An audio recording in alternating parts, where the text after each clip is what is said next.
What if I told you that the key to handling everything modern life throws at you isn't some new tech gadget, but a really, really old mindset? Well, today we're going to unlock that exact blueprint by diving into the story of one of the most powerful figures in mythology. I mean, think about it. What if the real secret to managing your career, your stress, all of it, wasn't in the latest productivity app you downloaded? What if it's been hiding somewhere way more timeless? What if that secret was buried in a story that's literally thousands of years old? Yeah, a story about a hero whose way of thinking, well, it might just be more relevant right now than it has ever been. So, who are we talking about? Who is this hero?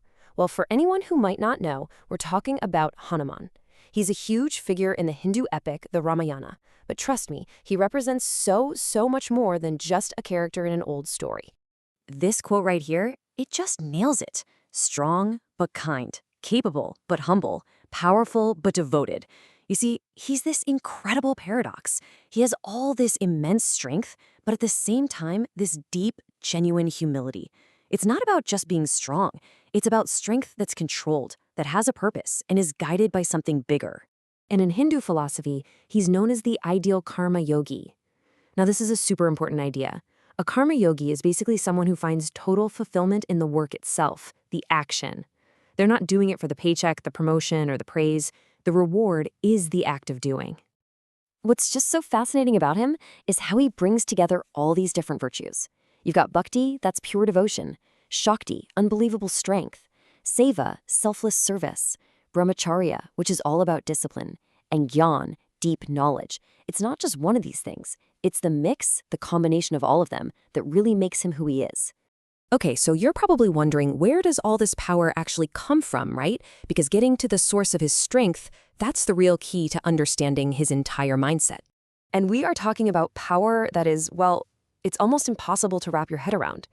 The ancient texts say he had the Ashtasiddhis, 8 incredible supernatural powers. I mean, he could shrink down to the size of an atom or grow as big as a mountain. He could become totally weightless and fly, or make himself impossibly heavy. He once leaped across an entire ocean in a single jump. Just wow. But here's the kicker. This is the most incredible part. Even with all that cosmic level power, he never introduced himself as the guy who can jump over oceans. Nope. He always just said he was Rama's servants. And that tells you everything. His humility wasn't some kind of weakness. It was the very lens that focused all that incredible power. All right, so what does this all mean for us? What can we actually learn from all this? Let's try to boil his whole story down into 5 core lessons we can actually use. This really lays it all out. First up, devotion over ego. Think about it. Ego is fragile, right? It can get bruised. But a purpose? That's stable. It's a source of motivation that can't be taken away from you. Then there's strength with humility. Real strength doesn't need to shout about how strong it is. Next, focus and discipline. This is the foundation for everything else, for having a clear mind. Then, service without expectation. This is about loving the process, not just waiting for a pat on the back. And finally, my favorite, courage in adversity. It's not about being fearless. It's about feeling the fear and doing it anyway. Put them all together and you've got a seriously powerful mindset. Okay, so this is where the rubber meets the road.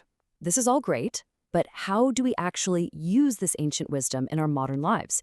You know, with our jobs, our stress, the daily grind. Okay, let's take one of his most famous stories, the burning of Lanka. So he gets captured by his enemies, right? And to humiliate him, they decide to set his tail on fire. Now, instead of panicking, instead of seeing this as a total disaster, what does he do? He uses that fire, the very thing meant to destroy him, as his greatest weapon, and he burns their entire city to the ground. So the question for you is, what's the modern-day version of your tail being set on fire? Well, it's that harsh criticism from your boss. It's that project that feels impossible. It's that intense pressure you feel. The idea here is, instead of letting that stuff burn you out, you learn to use it as fuel. You consciously flip the script and turn a setback into your own strategic advantage.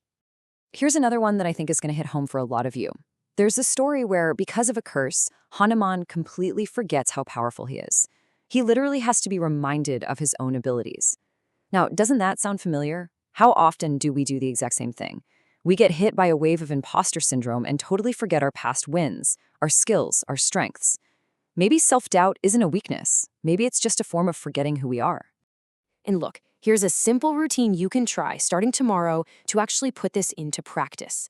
In the morning, just set one clear, selfless goal for the day. While you're working, check in with yourself. Am I doing this out of focus, or is my ego driving? When you feel that stress rising, just pause, breathe, and then act with a calm mind. Don't just react. And at the end of the day, take 30 seconds to think about one moment you showed a little bit of strength or discipline. It's a simple routine, but it's incredibly powerful. All right, let's wrap this up. If there's one big idea you take away from all of this, what should it be? The biggest takeaway from Hanuman's story is this. It's not about needing more talent or some kind of superpower. It's about realizing you can do incredible things with what you already have. All you need is a clear purpose, some control over your own mind, and the willingness to take consistent action.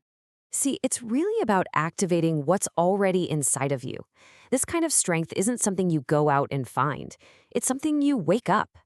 And you do that with awareness of what you're capable of, a purpose to aim it at, and just enough faith to get started. So really, the final question isn't, do you have the strength? Because you do. We all do.